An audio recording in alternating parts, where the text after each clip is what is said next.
Welcome to the Growth, Grace, and Prosperity Podcast. Join Stewart Heath for down-to-earth conversations with top professionals, entrepreneurs, and leaders who have a story to tell.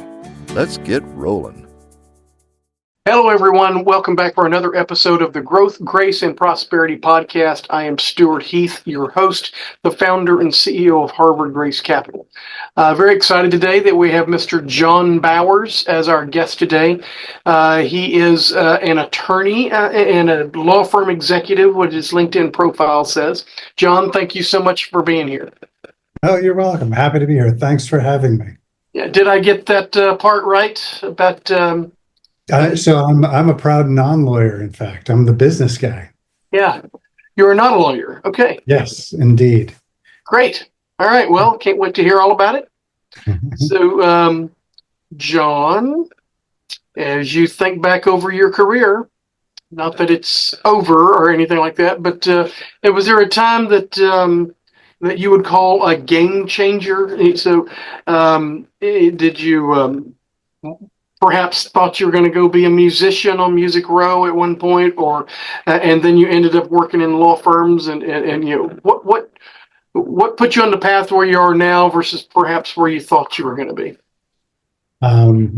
Great question. I will say I never ever considered working in a law firm ever until I got laid off from the job I was recruited for right out of college.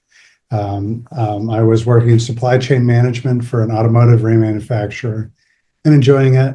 And the 2000 bubble burst, and I was jobless a week after returning from my honeymoon with my wife, which was difficult. The poor HR lady cried the whole time she was letting me go. But I had 6 weeks of severance and was, 23, taking over the world. And I thought, I'm going to spend a few weeks in my firing outfit. I told my wife, pair of boxers and a t-shirt. She hated the idea and was a teacher. And so she wasn't yet working because it was during the summer. And so we had 6 unplanned weeks together during the summer of wedded bliss. As I looked for jobs and quickly realized, wow, this is not it. So I began as a temp at my first law firm in the accounts payable department because the law firm at the time had a partner who was going to be sitting for the city council. And it occurred to them after further review that they hadn't paid all of their sales and use tax. They needed someone to come in with a financial background and who could use Excel and audit the books. I did. They got a fat check. I didn't leave. And that put me on the road to working in law as not a lawyer. And if you had asked me in college, because I had an interest in law in college, I did take a pre-law class and quickly realized I have no desire to be a lawyer. And so after I graduated and started in law, I was baffled that there was this whole world of people at law firms who aren't lawyers who help make the place run. And I've progressed up through the ranks since then, and now it's been 25 years. And I wouldn't change it for the world. As with any good career, I've had many opportunities to leave, but have chosen to stay and work and argue with lawyers. So what precisely is your title? I'm the Chief Executive Officer. Okay. So you're the CEO of the law firm. So yes, sir. A lot of firms have managing partners, but in your firm, they actually have hired business people to run the firm. That's right. We do have a managing partner, and that's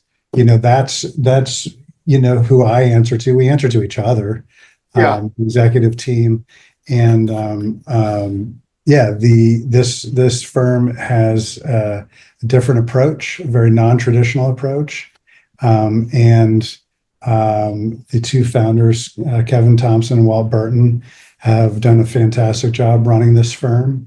And 3 years ago, they realized we are going to be growing, and so we need to do something that's going to be different. We need somebody who's going to come in and maybe shake things up a bit, but nevertheless keep a steady ship. And so we've grown about 150% in the last 3 years since I've been here, and are now one of the largest law firms in Middle Tennessee. That's good to know. How many attorneys is that? We have 54 attorneys today. We have done an excellent job at building culture, as well as the incentive for folks to hire people they've worked with before that they like. I'd say friends, but we all know many friends who we'd never want to work with. But what has made Thompson Burton special is that most of our hires, whether that's on the staff or the lawyer level, are people's friends who they've worked with before that they actually would recommend for a job. And it makes the organization stickier. It helps to institutionalize relationships. And oftentimes there are overlapping client relationships too. And so those client relationships are strengthened when people are on the same team now. Or again. So do y'all specialize in any particular part of law, or you do all kinds? Yes, sir. We're a general practice corporate law firm. Our biggest practice area by a long shot is commercial real estate. I don't think it's any coincidence that we also happen to be located in Middle Tennessee. We have the strongest family law domestic practice in Tennessee, as well as a great labor and employment litigation, corporate law, banking and finance, M&A, and land use practice. So we do a wide variety of things. Oh, that's embarrassing. Let me say no and then do not disturb. I'm sorry about that. But yeah, we do a wide variety of areas of law, and our clients enjoy the benefit of, our lawyers saying, "Hey, I'm not the guy that you need to talk to about that issue, but he's right next door." And so we've got the subject matter experts that are able to provide the excellent service on those really random and very specific issues that people come to us with. So, John, similar to the game changer question, but perhaps the darker flip side of that is, can you tell us about a time where you hit some bumps in the road? And we've both been around long enough to have hit many bumps, and just how you navigated through it. Was it also a game-changing moment, or was it just some challenges you had to negotiate, and what you did to be able to get through that? Yeah. Early on in my career, I had to make a decision whether I wanted to be a truth teller or the person who is fulfilling orders. Oftentimes early on, you really don't have that test, but it happened for me in my first year right out of college. There was the automotive manufacturer that I was working for was getting certified in ISO 9000, which nowadays is probably like 9017. But anyway, I'm showing my age. And part of that certification was that the different division and department leaders had to have certified that they were trained on all these different things. And my boss's boss came down one day and said, "Hey, I mean, we didn't get your signature on this." And I said, "Well, it's because I haven't been trained." And so, of course, the way that things go in business, the corporate levels quickly collapsed on my head, and they're like, just sign it. I mean, if you need to do it at some point, we'll well, we'll just ask so-and-so to do it instead. And I said, look, that's my name and I can't be doing that. It's not a big deal, I know. And I know it's really inefficient and uncomfortable for people, but I'd rather be trained first. So they took me out of the job for a day and a half. I did the training and then I signed the paper.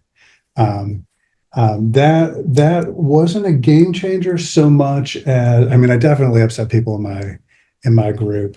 And there were lasting impacts from that. But what it did for me was justify my judgment. There's nothing worse than smart people who can't trust their own judgment because other people are telling them they're wrong.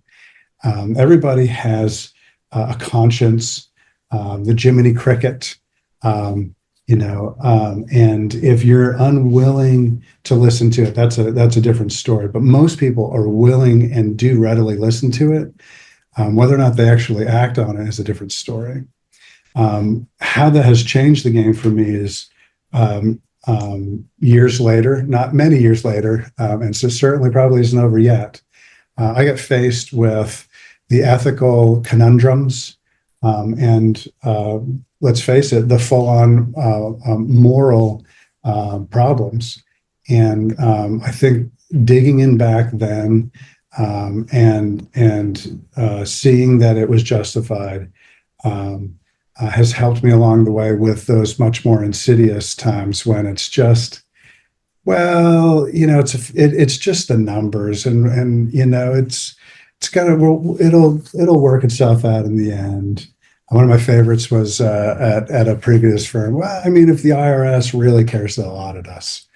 And that's the nature of integrity. And so I can honestly say my shot here wasn't a straight shot, partially because of my integrity, and I am in my position also because of my integrity. You lose battles, sometimes bigger than others, but it is worth digging in when you need to.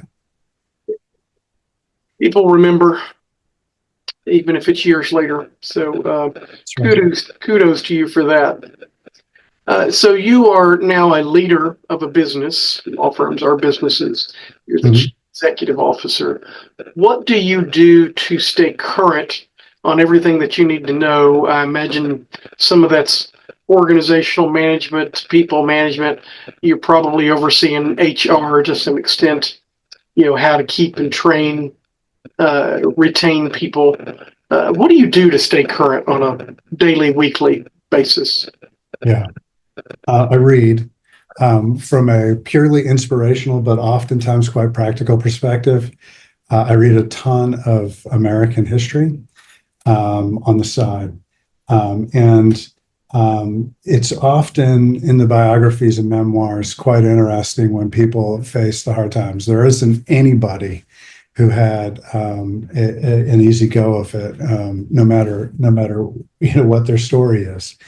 And sometimes it's purely anecdotal and inspirational, but other times there are these pieces that jump out at you that happen to be timed at the right moment, where it's like, okay, maybe we're not fighting the British, but here's what it feels like and how it applies to the current situation. Apart from that, it's been deeply important for me to be involved in an association of similarly situated employees.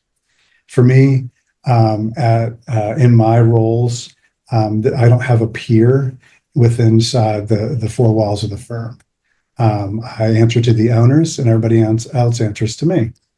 And there are many conversations that I like to have that I can't with people here. And so those associations, the current one that I'm involved with heavily is the Association of Legal Administrators, are people at other firms. And we don't talk about pricing. We don't talk about all sorts of different competitive things. But when I have a couple things I'm going through, I'll shoot a text off to a friend and be like, have you ever seen this before? Or I cannot believe this happened. Even if it's just venting, it's confidential, but it's also somebody who understands. Now, in the larger legal context, I've been a member of the American Bar Association for 17 years. I believe heavily in the networking. There's no question that substantive programming is beneficial within trade associations, but it's the networking that is quite compelling and real. And then I do a certain amount of training. I believe in being a lifelong learner, and so I do, sit through the CLEs that our lawyers have to sit through to continue to be licensed. I don't go to all of them. I have too much work for that, and frankly, I'm not interested enough.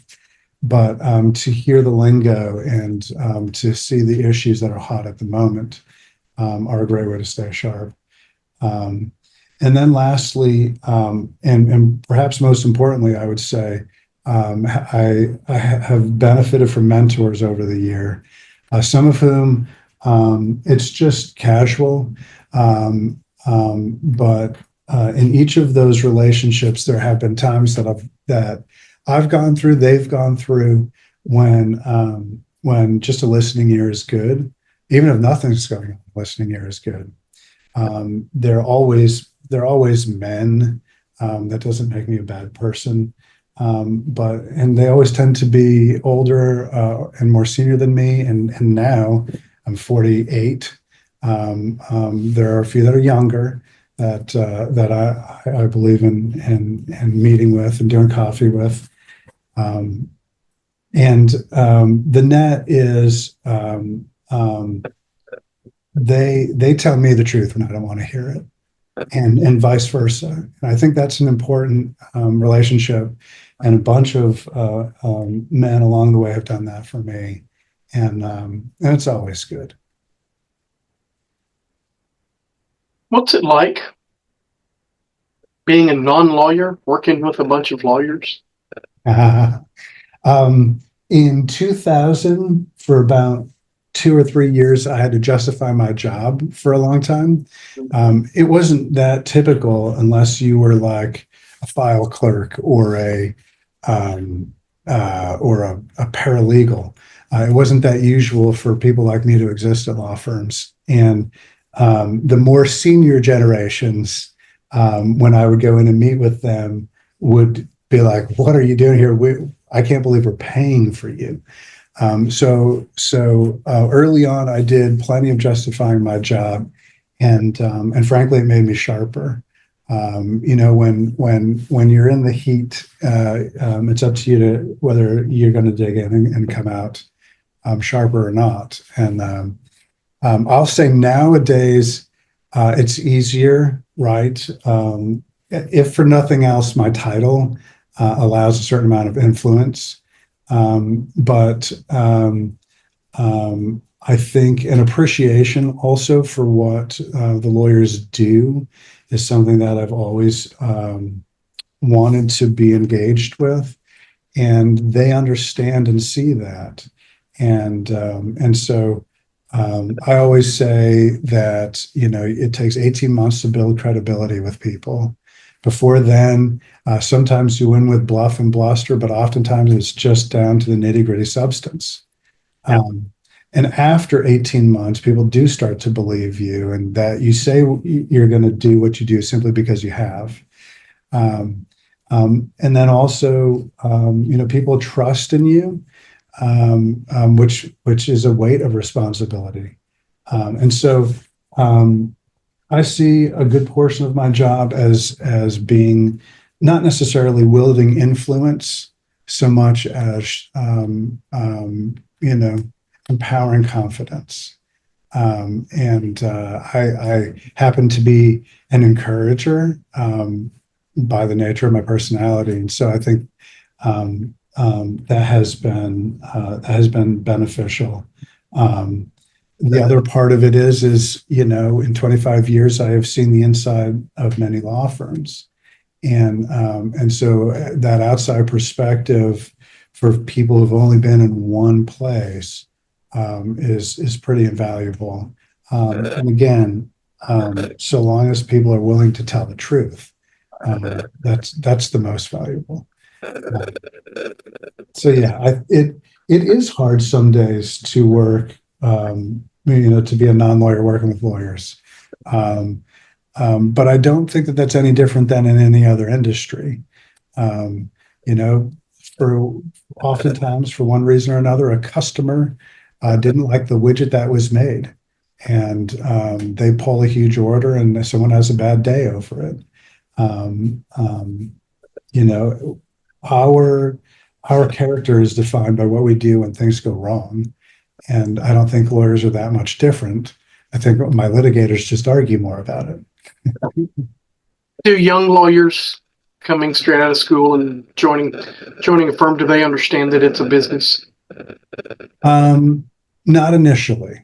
And I'll chalk that up much the same way as when I was coming out of college. There was I'll say that I didn't believe the company I was working for owed it to me to let me stick around. That would have been naive and stupid. But there also was this expectation was like, I'm here, I'm on payroll, I'm doing my thing. The empowerment of just being. And it did take getting laid off from that first job for me to realize this is up to me to a large extent, and my performance and what I do and don't do.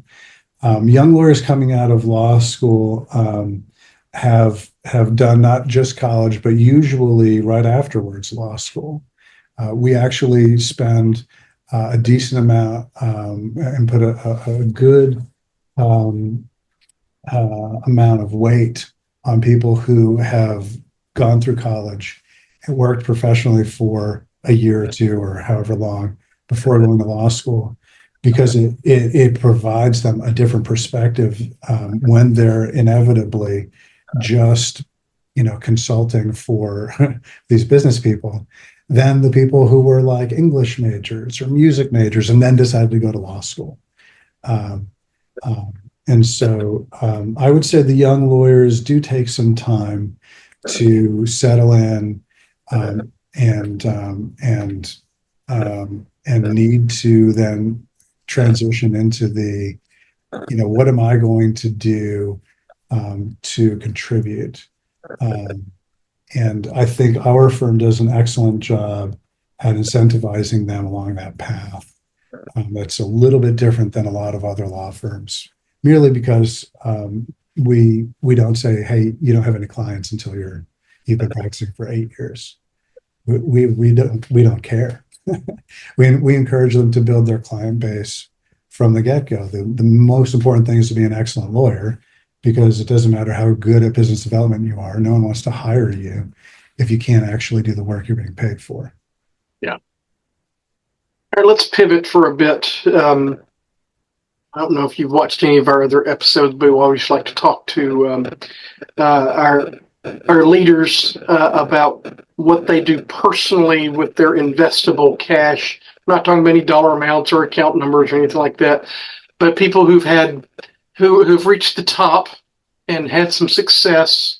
What do you invest in? Are you a stocks and bonds guy? Is everything all in on Bitcoin?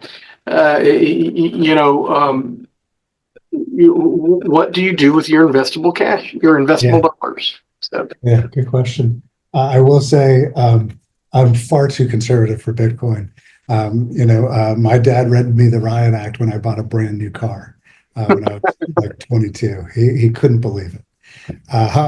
So with my extra cash, I do some investing in stocks.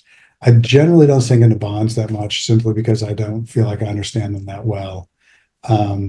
But also, so yeah, I do enjoy. I'm doing a little background research on companies and kind of seeing what's hot and what's not. I try not to follow it religiously. I feel like there are more valuable things out there in life. And of course, yeah, I've got the basic 401k and that sort of thing.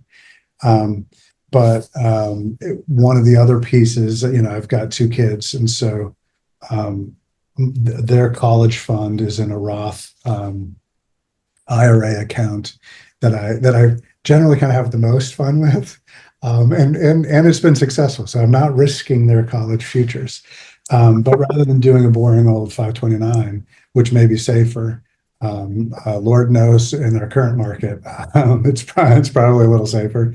But the putting money in there on a monthly basis and then needing to invest that, helps me to need to choose. And so, I do a little bit of research on Saturday mornings before people get up. And I've got a couple favorites that I go to, but I've stayed clear of crypto, which at the moment makes me seem stupid. But there were a couple months there where I looked like I don't think you're stupid. I don't understand it. Yes, I know some people who are crypto millionaires, but it's okay. So you're doing this yourself. You're not leaning on a financial planner. No. Interesting. No, I do think soon enough we'll get into some sort of real estate. I'm not sure exactly when and how, but I've had a couple opportunities that have walked by, which is fine. The one I heard from my friend who raised it, he's like, "Well, it's all right. The portfolio still hasn't sold," and it's like, "Wow, that was 10 years ago now." So we're like, "Well, I guess I made the right call." But I'll get into that at some point soon here. It's I think doing having your money work for you is good. It's not the end all be all, but I think there's a lot of biblical truth to if you just put your money in the ground, that may not exactly be what you're called to do. They are resources. Yeah. They don't belong to us. We're just stewards. So. Yeah. As one of my partners says, money's a lot like oxygen. You only realize that you need it when you don't have it. And it's like, yeah, no, that's good. I can go with that. Okay, last question. John, if you were mentoring someone, or if somebody just wanted to follow in your footsteps, what one piece of advice would you give them? Get some tough skin. Get some tough skin, because there are hundreds of and thousands of us just in the U.S. We tend to start as perfectionists and mold into realists. And along the way, after you reach a certain level in any career, your wins are not daily; they are more long term. With my team, they know I refer to it as running the table, like in the game of pool. And in order to run the table, you got to set the table. No one anywhere knows or even cares that you're setting the table at all. In fact, many people tell me it's a waste of time. And so that the thick skin that I've got, especially when the lawyers are like, "Oh, are we doing this?" Is really like, no, you've got to set the table in order to run it. I think the other part of that is, we can't please everybody all the time, and so there has to be a fine balance between, listening intently, and then deciding really whether or not to act on every single request. And so that thick skin has to be available, even when people that you count as friends are angry and bitter about a decision you've made. And in time, the right ones will come back and knock on the door and apologize. Or down the road say, "Holy cow, I can't believe we really should have done that."